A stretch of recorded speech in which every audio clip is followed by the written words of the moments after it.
Hello दोस्तों, मातृभूमि 47 में आपका हार्दिक स्वागत है। आइए जानें विकास के सिद्धांत के बारे में। Principle of development.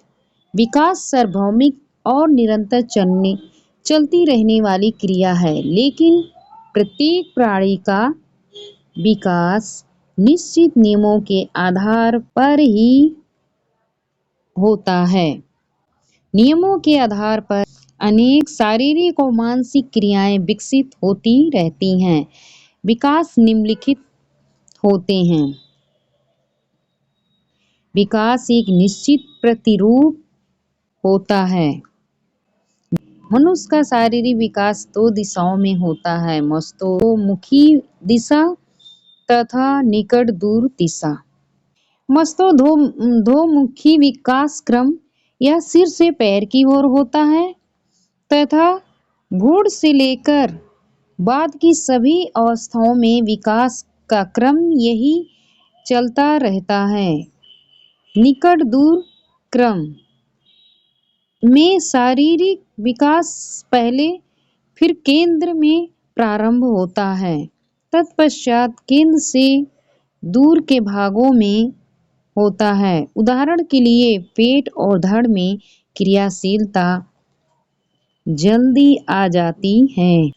विकास सामान्य से विशेष की ओर होता है। विकास क्रम में कोई भी बालक पहले सामान्य क्रिया करता है, तत्पश्चात विशेष क्रियाओं की ओर अग्रसर होता है। विकास का यह नियम शारीरिक, मानसिक, संवेगात्मक, सामाजिक सभी प्रकार के विकास पर लागू होता है। विकास अवस्थाओं के अनुसार होता है। सामान्य रूप से देखने पर ऐसा लगता है कि बालक का विकास रुक रुक कर होता है, परंतु वास्तव में ऐसा नहीं होता है। उदाहरण के लिए जब बच्चा बालक गर्भ अवस्था में प्रवेश करता है, तभी 5वें महीने में उसके दांत शुरू होना प्रारंभ हो जाते हैं। विकास की विभिन्न अवस्थाएं। विभिन्न वैज्ञानिकों की विकास की अवस्थाओं को अलग अलग प्रकार से किया गया है। ये अवस्थाएं इस प्रकार हैं। रॉस के अनुसार शैशवावस्था 1 से 3 वर्ष, पूर्व बाल्यावस्था 3 से 6 वर्ष, उत्तर बाल्यावस्था 6 से 12 वर्ष, किशोरावस्था 12 से 18 वर्ष। बाल विकास और बाल अध्ययन की दृष्टि से हरलाक के अनुसार शैशवावस्था गर्भाधान से जन्म तक,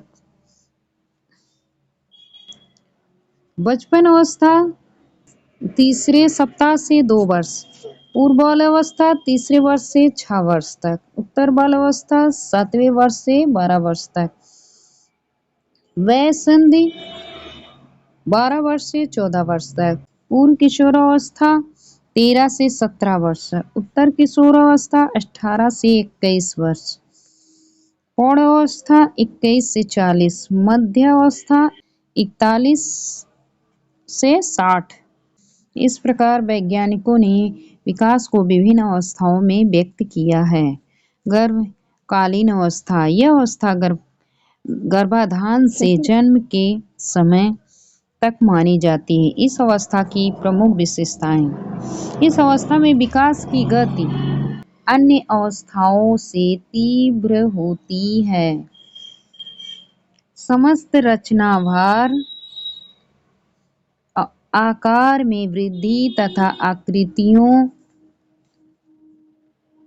निर्माण से इस अवस्था में होता है।